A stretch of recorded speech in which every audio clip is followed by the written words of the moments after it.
Welcome back. We're going to continue our discussion by talking about osmosis and osmotic pressure today. You might remember the concept of osmosis from back when you talked about osmosis in biology, and the situation for osmosis is the same in chemistry. We just kind of use it for something different. So just to give a definition, osmosis is the movement of water across a semi-permeable membrane. That means a membrane that allows water to pass through, but maybe not other things, say for example like solute, from a compartment of higher solvent concentration to a compartment of lower solvent concentration.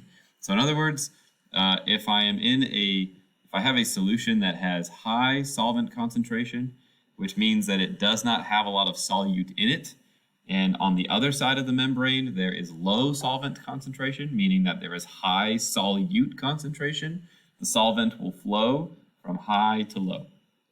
You got to kind of think about it in a way. It's almost like the solvent is moving in the direction to balance out the concentration of solute in both areas. We'll kind of explore this a little bit as we keep going. Osmotic pressure is the pressure that must be applied to prevent that flow of solvent through a membrane from one side of the membrane to the other. So we can calculate osmotic pressure using an equation, which we're going to find here in just a sec. But before we do that, let's talk about figure 2111 that's in your book, mostly just because it talks about red blood cells, and this is a really important kind of cross-cutting concept to connect why we're talking about osmotic pressure and even something like you've seen before in biology. So as you can see, they show the red blood cell in the book. The red blood cell has a certain concentration of sugar in it, and the outside liquid around the red blood cell has a different level of concentration to it. So the reason why our blood is the way that it is because we have a balanced concentration of solute, or in other words, sugars really, or water even, in both the outside and inside the red blood cell. As you can see in the figure, if the concentration of sugar is higher outside of the red blood cell than it is inside the red blood cell, the water inside the red blood cell will flow out of the red blood cell into the environment, because we go, remember, from a higher concentration of solvent to a lower concentration of solvent, which will take all the water out of the red blood cell and shrivel it. Whereas the inverse is also true. If there is low amounts of sugar around, or low amounts of solute, in other words, around the red blood cell, meaning it's like just water, and there's high concentrations of solute inside the red blood cell, the water will flow into the red blood cell and it'll overflow it, and it'll burst. So luckily for us, our body is designed in such a way that we have a nice balance between these levels in our blood, and it's a controlled system which allows things to pass in and out via osmosis through the blood cells at a controlled pace. So just something, to kind of keep in mind, to connect it to a different idea. But let's talk about that equation that we were looking at before. So the equation that we're going to use for osmotic pressure, this is very much kind of just sort of a plug and chug sort of equation. Looks like this. We are going to use the symbol pi, and understand that we're just using the symbol. Pi doesn't mean like literally pi like from math, like, oh, that value equals 3.14. We are just simply using the symbol pi. Pi equals mRT. Now, this pi represents osmotic pressure for us in this equation. Molarity is represented by big M. R is our R constant. I don't know why I give you this one here. You really don't need that one. You can just use the one that we've been using. That's the atmospheric one. And remember that depending on the R value that you plug in, you probably would want it to match the pi value that you have. So if your pi value is in ATM, you would use the R value for ATM. If your pi value was in kPa, you would just use the appropriate R value. And then T, of course, is temperature in Kelvin. So this is a really straightforward equation. Most of the time, like I said, you're just kind of plugging in things to solve for something that you're missing. Let's see how it works. So let's look at the example problems. Again, it's consistent to the whole chapter. I don't have the problems written on my paper, but you should have them in front of you in your note packet. So let's work together on these. So what osmotic pressure is exerted by a 1.82 molar solution at 18 degrees Celsius?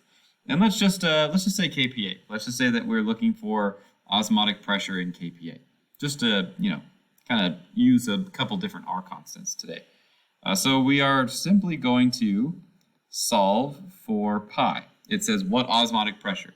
Pi is osmotic pressure, so I plug in everything else. So the concentration given to me is 1.82 molar. And let's actually open up the molarity so we can kind of see what's happening to the units here. So I'm going to write that as moles over liters. And then we have our R constant, which, like I said, let's do kPa. So that's liters kPa over moles Kelvin. And then we have 18 degrees Celsius, which we convert into Kelvin. And that's it. So all of this is going to give us our osmotic pressures. The Kelvin cancels, the moles cancel, the liters cancel. And notice that the only thing that we have left is pressure. So when we calculate this, we should get, I think we get something like 4,040, but we want to represent that in the correct number of sig figs. So we're going to represent it as 4.40 times 10 to the third kPa, because we want 3 sig figs, and the only way for us to represent 4,400 is with scientific notation. So that's really all it takes. Sometimes we can solve for other things, so I'll do the next one with you as well. Let's look at this one here where it says the average osmotic pressure of blood is 780 kPa at 25 degrees Celsius. What concentration of glucose and water will have the same osmotic pressure? So notice that it says concentration. So in this situation, we are going to now manipulate our equation to solve for concentration. So now we have m equals pi over RT. It gives us the osmotic pressure in kPa, so we have to probably just use the R value for kPa. So let's set this up. The R value is again 8.314. Don't forget your units, liters kPa over moles Kelvin. We're going to use the temperature given, 298, and we're going to put the pressure on the top, so 780 kPa. And feel free to pause and put this into your calculator if you'd like to check your own math to make sure that you're good, but you should get 0.31 molar. And that is the concentration of glucose. So that would be what we were looking for. And that's it. This next one's a little different. It says that we have the osmotic pressure of hemoglobin is 0.4 kPa at 25 degrees Celsius. The solution contains 0.3 grams of hemoglobin in 30.0 centimeters cubed of solution. Find the molecular mass of hemoglobin. So remember that before when we were dealing with delta TB and delta TF, so boiling point and freezing point, we were able to find molar mass based on those sort of properties. And we said before that we would also be able to find molar mass based on other colligative properties. Well, here it is. So remember that whenever we hear molar mass, it's a good idea to try and start from the end, right? We're looking for molar mass, which is grams over moles. So we have grams, they give it to us, that's that 0.30 grams. The question here is, what are the moles? So we know that we have the osmotic pressure equation where we have pi equals mRT. And if we look to see what they give us, they gave us the osmotic pressure, they gave us the temperature, and we always know R. So we could manipulate this to solve for concentration again. And then we can probably take the concentration and then from there find molar mass.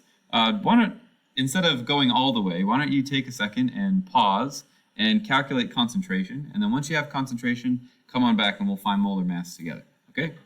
Hopefully this is what you got. 1.6 times 10 to the negative fourth molar for the concentration. It's a pretty low concentration. So we're talking about a pretty low concentration of hemoglobin as far as just overall. Right? So now we want to take that concentration and we want to use it to calculate moles, right? Because if we can figure out moles, then we can plug moles back into molar mass. We've done this a bunch of times, but recall that as long as we have the concentration of something and we have the volume of something, we can figure out the moles. Let's look here. It says that we have 30 centimeters cubed. Well, we can take centimeters cubed and we can turn them into liters because 1 centimeters cubed is 1 milliliter. And then we can take the centimeter or the milliliters and then turn them into centimeters cubed. So 30 centimeters cubed is the same thing as 0.0300 liters because again, I turn centimeters cubed into milliliters and then milliliters into liters. So then if I multiply this, I should get 4.8 times 10 to the negative fifth, and these are moles. And we can use the abbreviation HB, that's the abbreviation for hemoglobin. So now that we have moles, we were given grams before, we are now on our way to figure out molar mass. Why don't you take a second and try it out on your own. Pause, find the molar mass. Don't be surprised by your answer, because if you think about it, the moles that we're putting on the bottom are an incredibly small number, and we are dividing a relatively large number by an incredibly small number. So give it a try, see what you get, and come on back when you're done. All right, so this is what we get. We get 62,000 grams per mole. And if we wanted to be appropriate, actually, just to make sure that we do it the right way, because it asks for us for molecular mass, we would actually want to report this in AMU, because that's the units for molecular mass. But that's 62,000 AMU. All right, we got one more. For some reason, that one's not on my page. So, oh, I think I might have done them out of order is my problem. All right, I just did them out of order. Let's do the next one. So, number 4 says, calculate the osmotic pressure at a temperature of 25 degrees Celsius of a solution with a concentration of 0.490 molar. So this one does not give us the pressure that it wants us to calculate it in. So, why don't you pick? We're looking for osmotic pressure. We are just going to use the equation as written. We're not going to manipulate it at all. So just plug in the values. You pick whatever R value you want to use. Let's try one that's not kPa though. Try to use a different one. Try and use atmospheres or Torricelli's, whichever one. But just don't use kPa. And pause and come back when you're done. All right, so I used ATM just because that's the one that I kind of always default to. I got 12 ATM, but if you use the Tor R value, you should just get like 9,110. And that's it. So again, as soon as they ask us for osmotic pressure, it's not very complex. So we just plug into the equation and we solve for pi. And that's all for osmosis. We will see you in the next one.